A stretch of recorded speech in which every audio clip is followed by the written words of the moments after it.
ఇప్పుడు ఉదాహరణకి భూసేకరణలో భాగంగా ప్రభుత్వం కోరింది, అక్కడ ఉన్న రైతు కానీ లేకపోతే భూ యజమాని ఇవ్వడానికి సిద్ధంగా లేడు, అది ప్రజా ప్రయోజనాలకు అనుగుణంగానే ఉంది. సో అప్పుడు మొండిగా ఉంటే పరిస్థితి ఏంటి, దాన్ని ఏ విధంగా చేస్తారు? శరత్ గారు, ఇప్పటి కూడా ఒకసారి ప్రభుత్వానికి భూమి అవసరం వస్తే అది చట్టబద్ధంగా తీసుకునే ప్రాసెస్ మొదలైన తర్వాత నేను భూమి ఇవ్వను అని చెప్పడానికి లేదు. దీన్ని మనం రైట్ ఆఫ్ ఎమినెంట్ డొమైన్ అంటాం. అంటే అది ప్రభుత్వానికి ఉన్న ఒక అధికారం. ఆ అధికారాన్ని ఉంచాలా లేదా అనే చర్చ కూడా జరిగింది 2014లో భూసేకరణ చట్టం వచ్చినప్పుడు.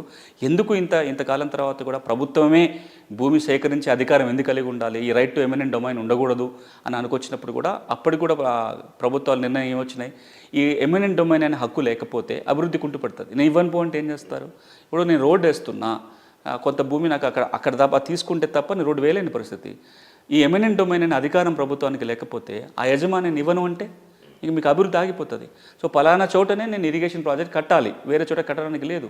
అక్కడున్న రైతాంగము మేము ఆ భూముల్ని మేము భూసేకరణ ఇవ్వమని చెప్పి అడ్డుపడితే అభివృద్ధి కుంటుపడుతుంది. కాబట్టి ఈ ఎమినెంట్ డొమైన్ అనే అధికారం ప్రభుత్వం దగ్గర ఉంచుకుంటూనే చట్టబద్ధంగా తీసుకోండి అనే ఒక రెస్ట్రిక్షన్ పెట్టారు. అంటే మీరు తీసుకోవచ్చు, తీసుకునే అధికారం మీకుంది, కానీ తీసుకునేటప్పుడు చట్టం ఏదైతే నియమాలు పెట్టిందో ఆ నియమాలను లోబడి మాత్రమే మీరు భూసేకరణ చేయాలి. ఒకవేళ కనుక ప్రభుత్వం ఆ చట్టాలని ఆ నియమాలని లోబడి భూసేకరణ చేయకపోతే దాన్ని రద్దు చేయమని అడిగే అధికారం భూ యజమానికి ఉంటుంది. So thank you so much sir. భూసేకరణకు సంబంధించి చాలా వివరంగా చెప్పారు. ఇది ఇవాల్టి నెలతల్లి కార్యక్రమం.